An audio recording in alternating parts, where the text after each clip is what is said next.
السلام ورحمة الله. الحمد لله رب العالمين والصلاة والسلام على سيد المرسلين وعلى آله وصحبه أجمعين. أما بعد. May praise to Allah, the Creator of the world, and peace and blessings be upon His Prophet Muhammad sallallahu alaihi wasallam, the head of our messengers, upon his family and all his companions. Today, in this annual competition program of Fazl Johar, I want to speak some words about the concept of Islam and science. Respected teachers and honorable president and judges and all my dear friends.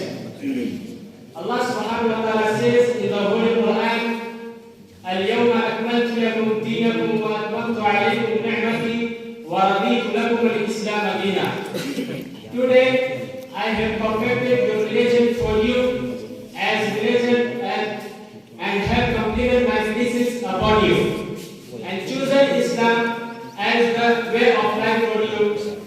Nowadays, it is a general question arising in our mind which thinks something about this modern age, the age of science and technology, the age of inventions and discoveries. The question is, what is the relation between Islam and science? What is an Islamic approach to science? And does Islam have any harmony with modern science? The audience, first of all, it is necessary to clarify that Islam is the eternal and perfect religion of Allah.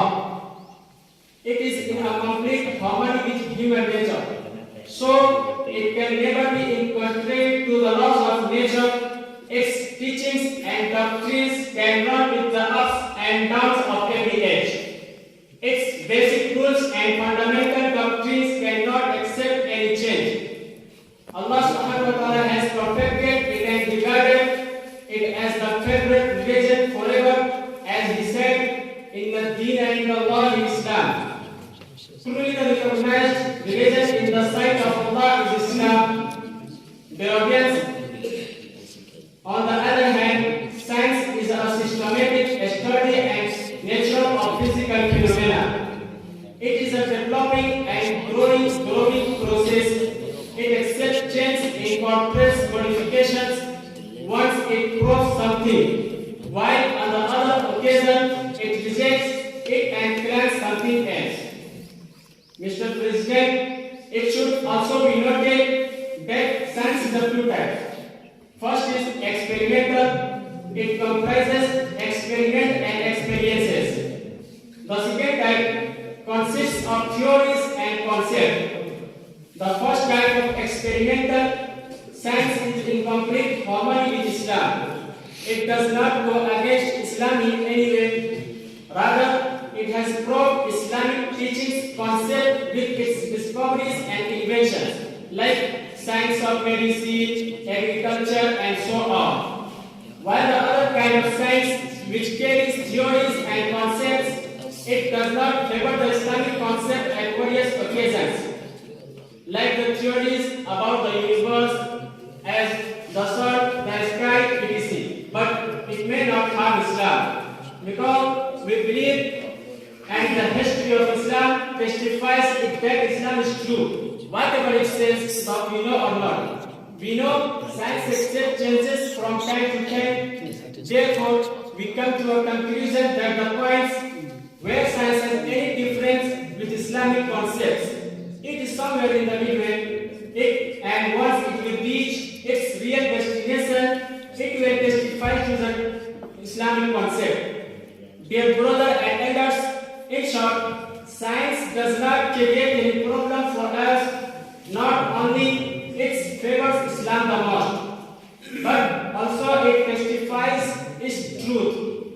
The Holy Quran and Hadith are best matched with science. Rather, they are a reliable source of information for the scientists. Let me say that the Quran and Hadith does not need science for their reliability. Rather, science needs these sources to justify itself.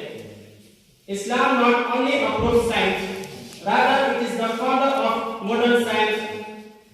But Muslim scientists of Middle Age make tremendous progress in different branches of science, especially in medicine, astronomy, mathematics, alchemy, and chemistry, geography, etc.